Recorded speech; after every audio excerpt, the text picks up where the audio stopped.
Captain Jake Morrison stood on the bridge of the Frontier Star and watched the stars through the main window. His ship was 3 months into deep space exploration when something changed. The sensors started beeping in a way he had never heard. "Before, Captain, we have something on the long-range scanners," said Lieutenant Amy Clark from her station. Her voice was excited but careful. "It's big, and it's moving toward us." Jake moved to look at her screen.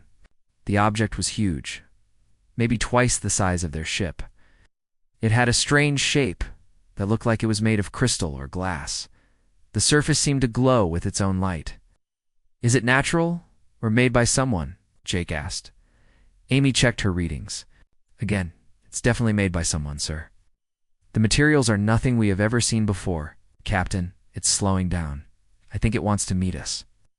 Jake felt his heart beat faster. This was what every space explorer dreamed of finding. First contact with another intelligent race. He'd trained for this moment, but never really believed it would happen to him. "Dr. Lisa Hamilton to the bridge," he said into the ship's communication.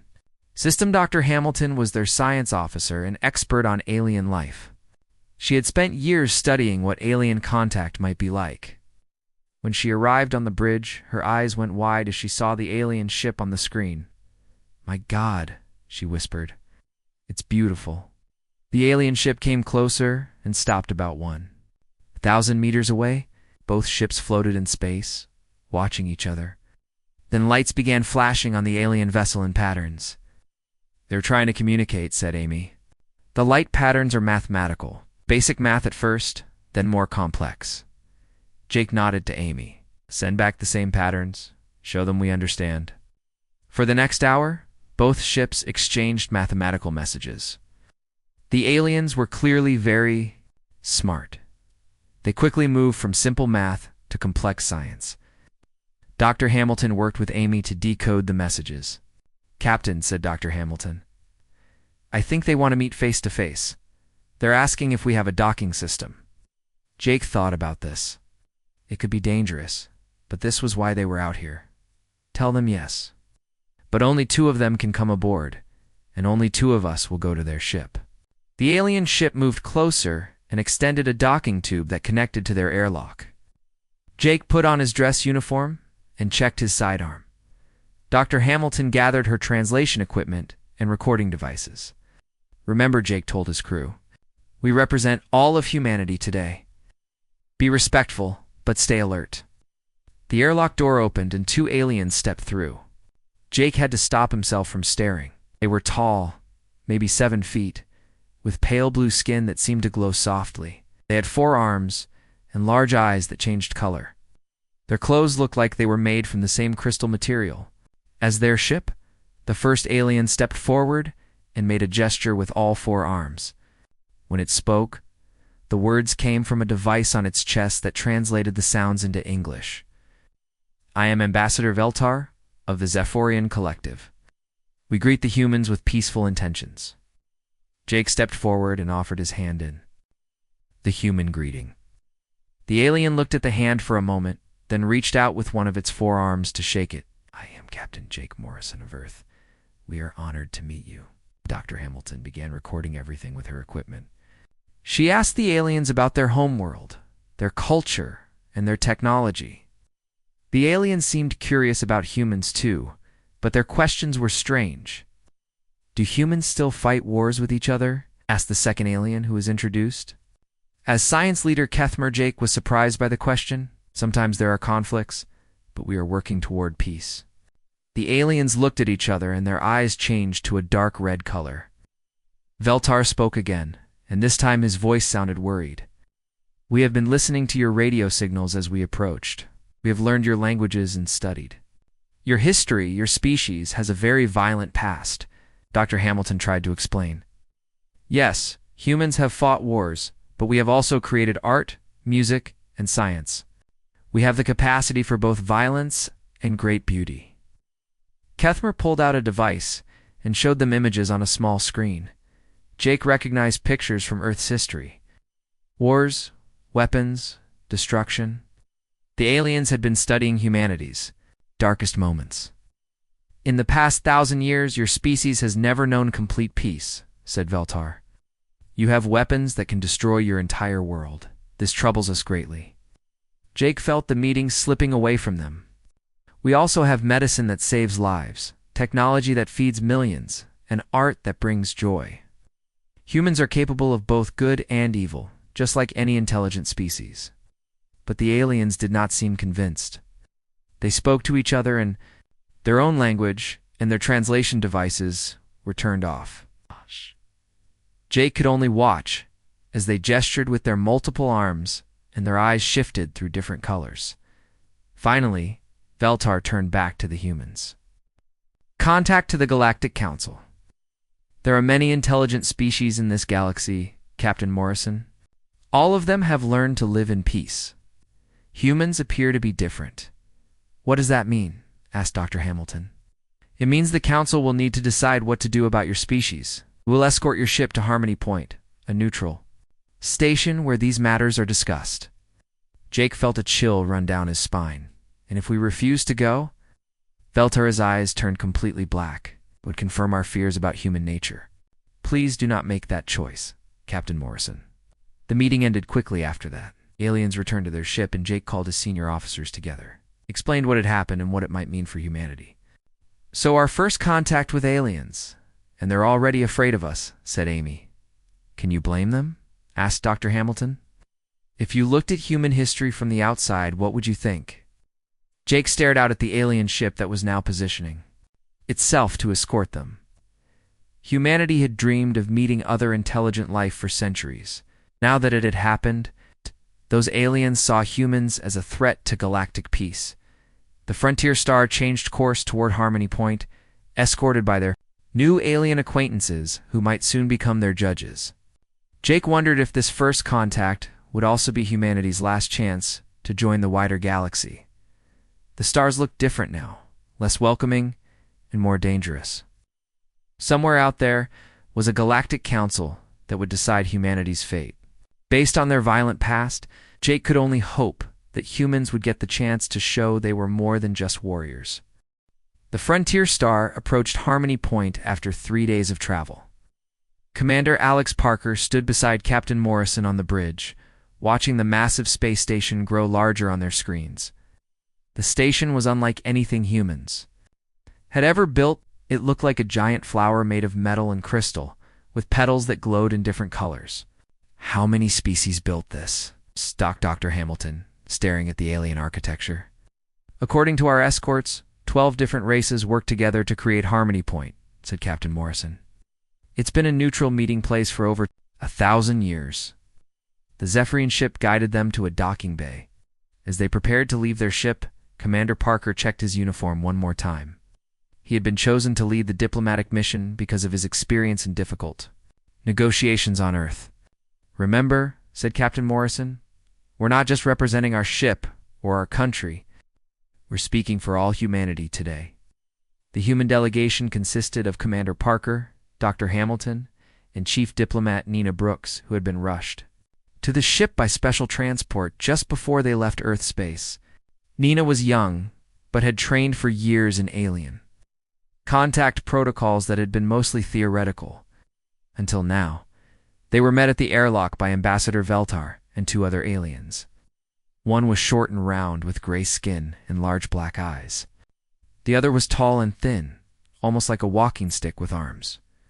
Commander Parker, said Veltar through his translation device. This is Council Member Zix of the Mindary people and Elder Thane of the Collective. They will escort you to the tribunal chamber. As they walked through the station corridors, the humans saw their first glimpse of galactic civilization. Beings of all shapes and sizes moved through the halls. Some floated, some walked on multiple legs, and others seemed to be made of pure energy. All of them stopped to stare at the humans as they passed. They're looking at us like we're dangerous animals, whispered Nina.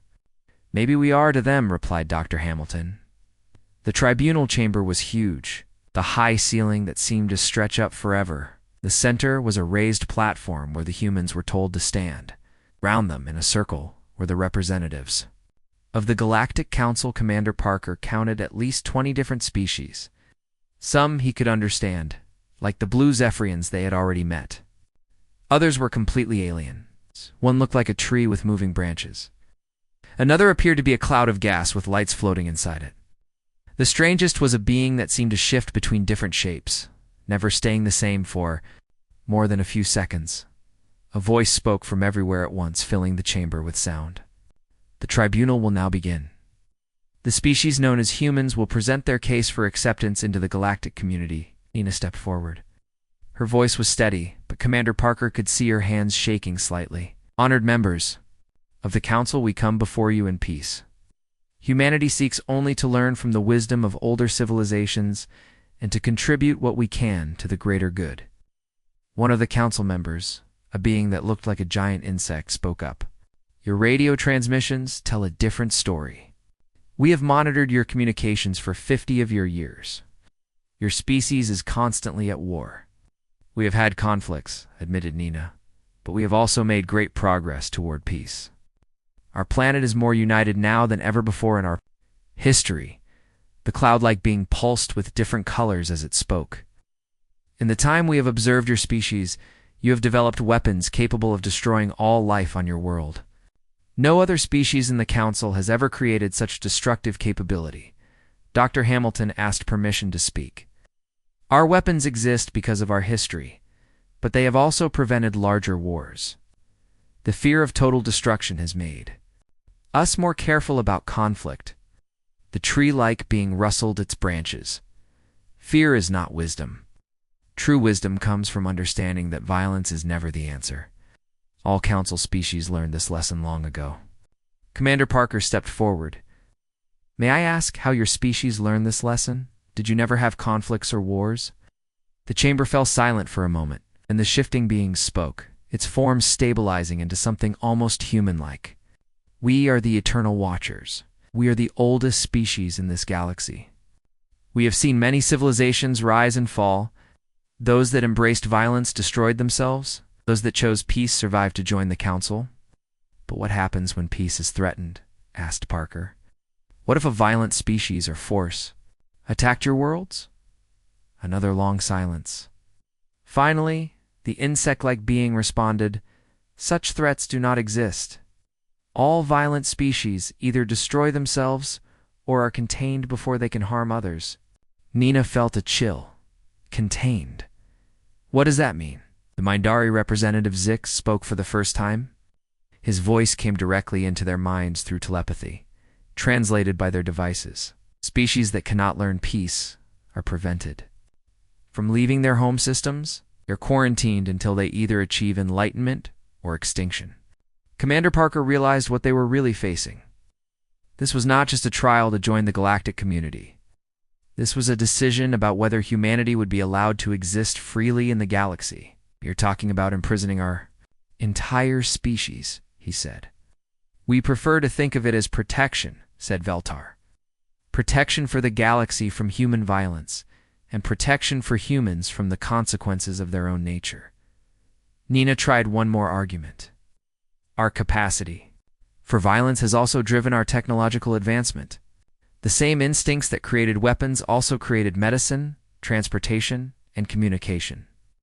You cannot separate human achievement from human nature. The Council members spoke among themselves in languages the translation devices could not handle. The humans stood in the center of the chamber, waiting as their fate was decided by beings they had just met, after what felt like hours. The voice from everywhere spoke again. The Council has reached a decision. The species known as humans shows promise but remains too dangerous for unrestricted contact with galactic civilization. Commander Parker's heart sank. Therefore, the Council orders the following. Humanity will be restricted to their home solar system. Energy barriers will be installed to prevent faster-than-light travel beyond the outer planets. This quarantine will remain in effect until humanity demonstrates it has overcome its violent nature. How long? Asked Nina, her voice barely a whisper. It is different for each species, said the Eternal Watcher. Some learn quickly. Others never learn at all. The choice is yours. As the humans were escorted back to their ship, they passed the same aliens in the corridors. But now the stares seemed different, not fearful, but pitying. The humans were being sent home like children who could not be trusted with adult responsibilities. Captain, Morrison was waiting for them in the docking bay. One look at their faces told him everything he needed to know. "How bad is it?" he asked. "They're building a cage around our solar system," said Commander Parker. "Okay. And we're the animals they're keeping inside." The Frontier Star undocked from Harmony Point and began the journey back to Earth. Behind them, the beautiful station grew smaller until it disappeared among the stars. Ahead of them lay home, and the task of explaining to all humanity that their first contact with aliens had resulted in their imprisonment. As they traveled through space, none of them could know that this decision would someday save the entire galaxy. The Council's biggest fear was about to become their only hope. 5 years had passed since humanity's quarantine began. Dr. Carl Johnson floated in zero gravity near the invisible barrier that surrounded the solar system. His research ship Discovery was equipped with the most advanced sensors Earth could build, but even now, the alien energy field remained a mystery. "Any changes today, Carl?" asked his assistant, Dr. Michelle Adams, from the control room. Carl studied his instruments carefully. For months, he had been measuring the barrier's strength and energy patterns. Something was different now, but he could not quite figure out what. "The readings are strange," he said. "The barrier is still there, but it's not as strong as it was. Last year, it's like something is pulling energy away from it." Back on Earth, people had not accepted their imprisonment quietly. Protests happened daily. Some people demanded that the government build weapons to break through the barrier. Others wanted to try peaceful contact with the aliens again. Most people just felt angry and trapped. In the Mars colonies, Captain Rose Martinez commanded the research vessel New Dawn. Her job was to monitor space beyond the barrier for any signs of alien activity. For 5 years, she had seen nothing but empty space and distant stars. Today was different. "Captain," called out Lieutenant Tony Blake from the sensor station. "I'm picking up something unusual. It's coming from beyond the galactic rim, way out." In deep space, Rose moved to look at his screen. The signals were faint, but definitely artificial. "How many sources?" "At least 100, maybe more. They're big, Captain, really big. They're moving fast toward the galaxy." Rose felt a cold feeling in her stomach. She had studied the records from humanity's first contact with the Zephyrians. Those aliens had mentioned that all violent species either destroyed themselves or were contained. But what if there was something else out there? Something the peaceful Council had never faced? "Send a message to Earth Command immediately," she ordered. "Tell them we need to contact the Galactic Council right away." On Harmony Point, the Council was meeting for their regular session when the emergency message arrived. Ambassador Veltar read the human transmission with growing alarm. The humans were reporting massive objects moving toward the galaxy from the empty space beyond. "This is impossible," said Council Member Zix, the Mindari representative. "Nothing exists in the void between galaxies. Our sensors would have detected any threats long ago." Elder Thane of the Collective disagreed. "Perhaps we should investigate these human claims. Their technology is primitive, but they might detect things we miss." The Eternal Watcher, the oldest member of the Council, remained silent for a long moment. When it finally spoke, its voice carried a weight that made all the other Council members stop talking. "There are old stories," it said slowly.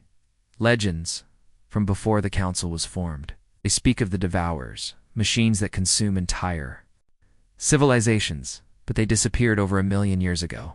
I believe they were extinct." The Council chamber fell silent. None of the younger species had ever heard these stories.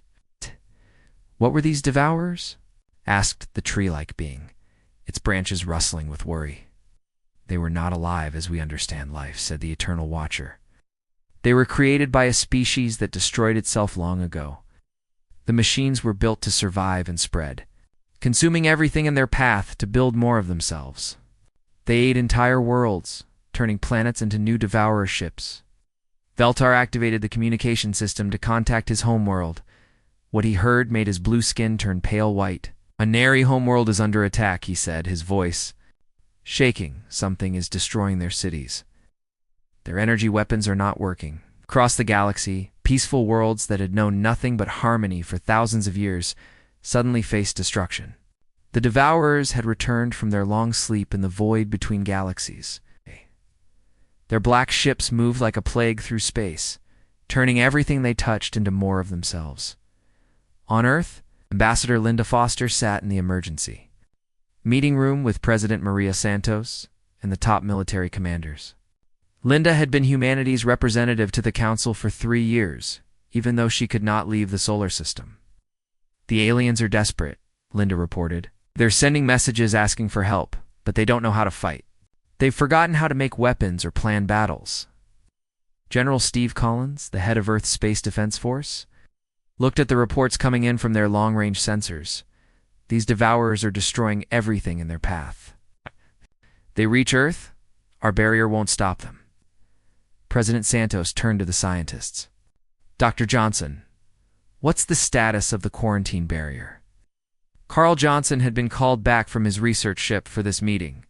"The barrier is failing, Madam President. Whatever is happening out there is draining power from the alien technology. I estimate we have maybe weeks before it collapses completely." "Weeks before we're free, or weeks before we're defenseless?" asked the president. "Both," said Carl. In the outer system, Captain Martinez continued monitoring the approaching threat. Her sensors showed the devourers moving steadily toward the inner galaxy, destroying everything in their path. The peaceful species that made up the council had no idea how to fight back. "Captain," said Lieutenant Blake, "I'm receiving a transmission from Harmony Point. It's addressed to Earth Command." The message was from the Galactic Council, and it was nothing like their previous communications. There was no talk of human violence or the need for peace. Instead, it was a plea for help. To the human species, the message began: "The galaxy faces extinction from an ancient enemy. Our peaceful ways cannot stop them. We have made a terrible mistake. We need your help. Please respond." Rose stared at the message for a long moment. The same aliens who had imprisoned humanity for being too violent were now begging for human violence to save them. "Send a reply," she ordered. "Tell them we received their message and we're waiting for instructions from Earth." Back on Earth, the government was in chaos. Some people wanted to help the aliens who had trapped them. Others wanted to let the galaxy burn as punishment for the quarantine. President Santos called an emergency session of the World Council to decide humanity's response. But while the politicians argued, the military was already preparing. General Collins knew that if the devourers destroyed the peaceful aliens, humanity would face them alone. The same warrior instincts that the Council had feared were now humanity's only hope for survival. In secret facilities around the solar system, human engineers worked day and night on new weapons and ships. They had spent 5 years preparing for a war they hoped would never come. Now that war was here, and the galaxy's fate depended on the species that had been judged too dangerous to be free. The barriers around the solar system flickered and grew, weaker as the devourers consumed more and more of the galaxy's energy. Soon, humanity would be free to travel among the stars again. The question was whether there would be any stars left to visit. Dr. Hamilton, now working on Earth's first battle fleet, looked up at the night sky and wondered if humanity's greatest test was about to begin. The galaxy had feared human violence, but violence might be the only thing that could save them all. The barriers around Earth's solar system flickered and died on a Tuesday morning. Captain Ben Taylor felt the moment it happened from the bridge of his new ship, Earth's Pride. The sensors that had shown the invisible wall for 5 years suddenly went quiet. "We're free," whispered his communications officer, Lieutenant Sarah Jones. But freedom came with a price. The same energy drain that had broken their prison had also weakened the entire galaxy. Devourer fleets were destroying whole star systems, and the peaceful aliens had no idea how to stop them. An encrypted message reached Captain Taylor's ship within hours of the barrier's collapse. It came from Council Member Zix of the Mindari, the telepathic species that had helped judge humanity 5 years ago. "Captain Taylor," the message began, "my people are dying. The devourers have consumed half our worlds. Our energy weapons do nothing to them. They adapt and grow stronger. Please, humanity is our only hope. Can you help us?" Ben forwarded the message to Earth immediately. Within hours, he received new orders that would change everything. On Earth, President Maria Santos stood before the cameras to address the world. Behind her, Admiral Steve Collins waited with a folder full of classified documents. "My fellow humans," the president began, "for 5 years we have been prisoners in our own solar system. The aliens who judged us said we were too violent for their peaceful galaxy. Today, that same violence may be the only thing that can save them." She paused and looked directly into the camera. "The quarantine is over. The galaxy is under attack by an ancient enemy called the Devourers. The Council has asked for our help. I have authorized Admiral Collins to deploy our defense fleet." Around the world, people watched in amazement as huge ships rose from hidden bases. For 5 years, humanity had been building in secret. The ships that emerged were unlike anything seen before. The Thunderstrike, manned by Captain Ryan Foster, was a massive battleship covered in armor and bristling with weapons. The Iron Will, under Captain Kate Adams, was sleek and fast, designed for hit-and-run attacks. Dozens of other ships followed them into space, but the most impressive was Admiral Joe Peterson's flagship, the Defiance. It was twice the size of any ship humanity had ever built, with weapons that could crack planets and shields that could stop anything the aliens had ever imagined. Dr. Kevin Wright, the chief engineer who had designed the new fleet, stood in the Defiance's main laboratory with his partner, Dr. Amy Clark. They had spent 5 years combining human technology with alien science. They had stolen from the barrier systems. "Are you sure these weapons will work against the Devourers?" asked Amy, checking the readings on their newest creation. "The aliens use energy weapons that the Devourers can adapt to," said Kevin. "We're using good old-fashioned kinetic energy. Bullets, missiles, and railguns. Things that hit hard and fast. The machines can't adapt to physics." The first test came sooner than expected. Captain Rose Martinez, still commanding the New Dawn at the edge of the solar system, detected 3 Devourer scouts approaching Earth. "Our ships." "This is Admiral Peterson," came the voice over the communications system. "We have hostile contacts. This is not a drill. Engage and destroy." The Thunderstrike moved to intercept the enemy ships. Captain Foster had trained for this moment, but seeing the Devourers up close was terrifying. They were black triangles that seemed to absorb light, covered in strange symbols that hurt to look at. "Fire everything," ordered Foster. The Thunderstrikes. Weapons lit up space. Railgun slugs, traveling at incredible speed, smashed into the first Devourer ship. Unlike the energy weapons the aliens used, the physical projectiles tore through the enemy's hull like paper. The Devourer tried to adapt, growing new armor and changing its shape, but it could not adapt to momentum and mass. The second volley from the Iron Will finished it off. Turning the alien machine into debris, the other 2 Devourers tried to retreat. But Captain Martinez's New Dawn was waiting for them. Her ship might have been built for exploration, but it had been upgraded with human weapons. The enemy ships were destroyed before they could escape. 3 targets down," reported Captain Foster. "No human casualties." The news spread across the galaxy and ours. The peaceful species that had been losing world after world suddenly had hope. The humans, the violent species they had feared, had destroyed Devourer ships that their own fleets could not even damage. Ambassador Linda Foster received an emergency communication from Harmony Point. The entire Galactic Council was asking for an immediate meeting. "Ambassador Foster," said the voice of the Eternal Watcher, "we have made a terrible mistake. We judged your species by your capacity for war, but we forgot that sometimes war is necessary. Will humanity help us?" Linda looked at the reports coming in from across the galaxy. Billions of aliens were dying, and more Devourer fleets were approaching every day. The peaceful civilizations that had thrived for thousands of years were helpless. Against an enemy that understood only destruction, "The human fleet is already moving to assist," she replied. "But we need something from you in return." "Anything," said Veltar, the Zephyrian ambassador who had first met Captain Morrison 5 years ago. "Name your price. Complete access to your star charts, your technology, and your communication networks," said Linda. "If we're going to save the galaxy, we need to coordinate our efforts. When this is over, humanity gets full membership." "In the Council," agreed, said the Eternal Watcher without hesitation. Whatever you need. Colonel Lucas Martinez, Rose's younger brother, led the first human strike force to the Mindari homeworld. His fleet of fast attack ships jumped out of faster-than-light travel to find a battle already in progress. Devourer ships, the size of cities, were consuming the planet's surface, turning everything they touched into more machines.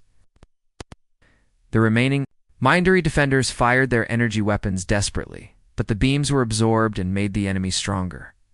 All ships, ignore the big ones for now, ordered Colonel Martinez. Focus on the small scouts. We need to stop them from reporting back to the main fleet. The human ships moved like predators, using their speed and maneuverability to pick off. The smaller devourers, their kinetic weapons, punched through enemy hulls while their missiles exploded inside the machines, destroying them from within. For the first time in weeks, the Mindari saw enemy ships being destroyed instead of their own. The telepathic aliens sent waves of gratitude toward the human fleet, emotions so strong that even the non-telepathic humans could feel them. This is just the beginning, Colonel Martinez told his pilots as they regrouped for another attack. We've got a whole galaxy to save. Back on Earth, more ships were launching every day. The Phoenix rising under Captain Dana Wilson, the Valor commanded by Captain Troy Banks, and the Justice led by Captain Megan Torres all joined the growing delayed human fleet. Admiral Peterson stood on the bridge of the Defiance and looked at the star charts the aliens had provided. Red markers showed where Devourer fleets were attacking. There were so many red markers that the map looked like it was covered in blood. "Sir," said his tactical officer, Commander Paul Anderson, "we're getting reports from all over the galaxy. Human ships are winning battles that the aliens couldn't even survive. The enemy is starting to retreat from some systems." Peterson nodded grimly. "They're regrouping. Real battle hasn't started yet. They're going to throw everything they have at us." He was right. Deep in space, the main Devourer fleet was changing course. The ancient machines had detected the new threat and were moving to eliminate it. The final battle for the galaxy was about to begin. The irony was not lost on any of the humans involved. 5 years ago, they had been judged too violent for galactic civilization. Now, that same violence was the only thing standing between the galaxy and total destruction. The peaceful species had learned to live without war, but they had forgotten that sometimes peace must be defended with force. It was a lesson humanity was about to teach them all. The final battle began at the center of the galaxy, where the largest Devourer fleet had gathered around the massive black hole that held all the stars together. Admiral Joe Peterson commanded over 200 human ships from the bridge of the Defiance, while thousands of alien vessels followed behind them. "Sir," reported Commander Paul Anderson, "long-range sensors showed the enemy fleet.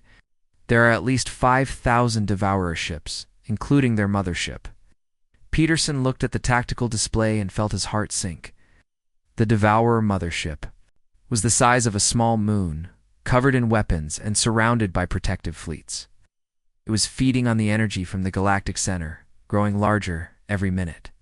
"If that thing finishes feeding, it will have enough power to consume every star in the galaxy," said Dr. Kevin Wright from the science station. "We have to stop it now." The combined fleet dropped out of faster-than-light travel at the edge of the galactic center.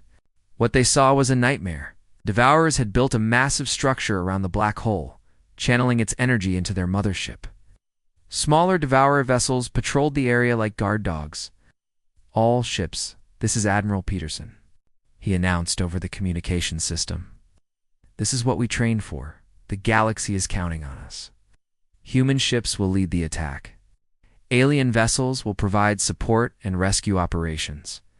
Captain Dana Wilson piloted the experimental ship, Phoenix, rising toward the enemy formation. Her ship carried humanity's most dangerous weapon, a device that could tear holes in space itself, but using it might destroy her ship along with the enemy. "Dana, you don't have to do this," said Admiral Peterson over a private channel. "We can find another way." "Sir, if we don't stop that mothership, there won't be anyone left to find another way," she replied. "I'm going in." The battle started when Captain Troy Banks and the Valor fired the first shot. His railgun slugs tore through a Devourer patrol ship, proving once again that human kinetic weapons could hurt the adaptive machines. The enemy responded immediately, sending hundreds of ships toward the human fleet. Captain Ryan Foster in the Thunderstrike led the main attack force straight into the enemy formation. His heavy battleship absorbed massive damage from Devourer energy weapons while its own guns blazed back. The Iron Will under Captain Kate Adams darted around the larger ships, hitting weak points and drawing enemy fire away from the more vulnerable vessels. "We're taking heavy casualties," reported Captain Megan Torres from the Justice. Her ship had lost half its weapons, but kept fighting. "The smaller ships can't take much more of this." Admiral Peterson made a hard decision. "All light ships fall. Back to defensive positions. Heavy ships form up on me. We're going straight for the mothership." The alien ships watched in amazement as the human fleet charged directly into the heart of the enemy formation.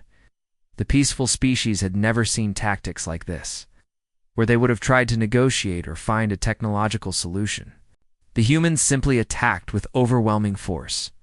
Captain Rose Martinez, now commanding the upgraded New Dawn, led a strike force against the enemy's support structures.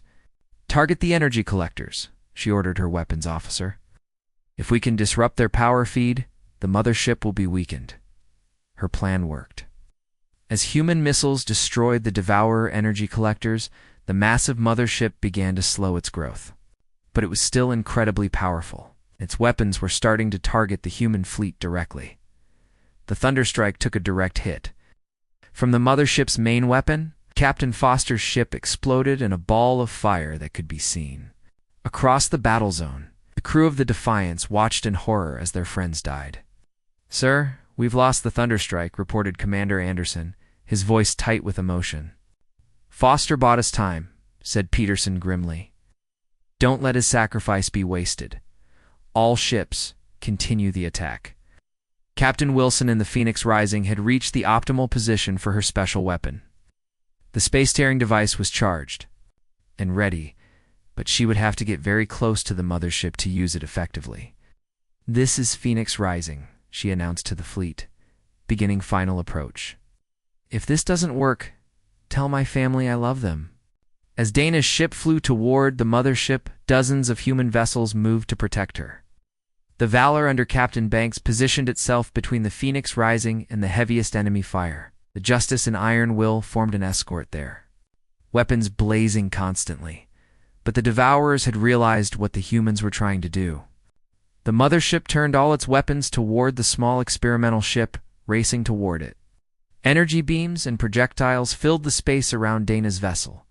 Captain Banks in the Valor made the ultimate sacrifice. He flew his ship directly into the path of the mothership's main weapon, taking the hit meant for the Phoenix Rising. The Valor was destroyed instantly, but Dana's ship survived. "I'm in position," Dana reported, her voice calm despite the chaos around her. Activating the reality warper in 3, 2, 1.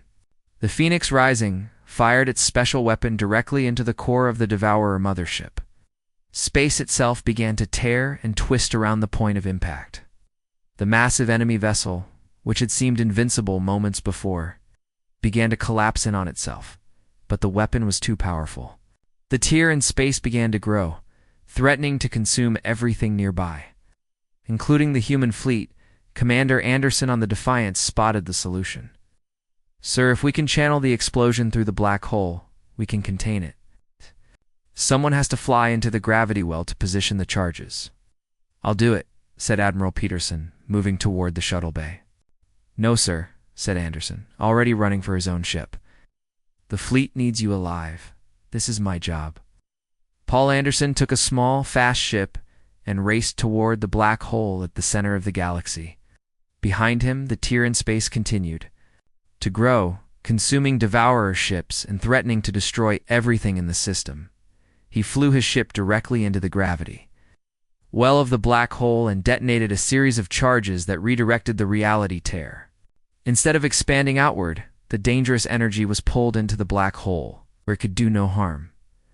Commander Anderson's ship was crushed by the gravity, but his sacrifice worked.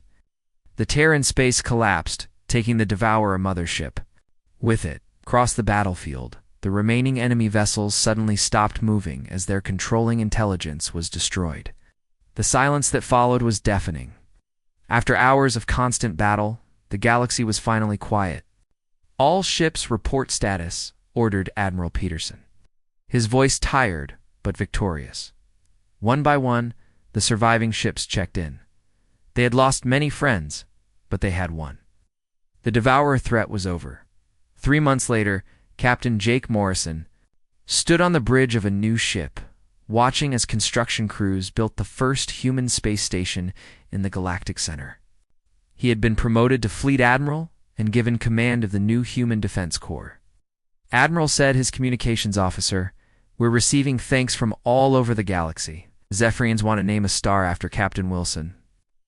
Mindaria are offering to share their telepathic technology." Morrison nodded, but his thoughts were on the friends they had lost. The galaxy was safe, but the price had been high. Ambassador Linda Foster approached him with a document in her hands. "The Galactic Council has officially apologized for the quarantine," she said. "They're offering humanity permanent membership and asking us to serve as the galaxy's primary defense force." "What do you think?" asked Morrison. Linda looked out. "At the stars, where human ships now patrolled alongside grateful alien vessels, I think we've learned something important. Peace is precious, but it has to be protected. Someone has to be willing to fight for it." Morrison smiled and signed the document that would make humanity the guardians of galactic peace. The same violence that had once made them outcasts had now made them heroes.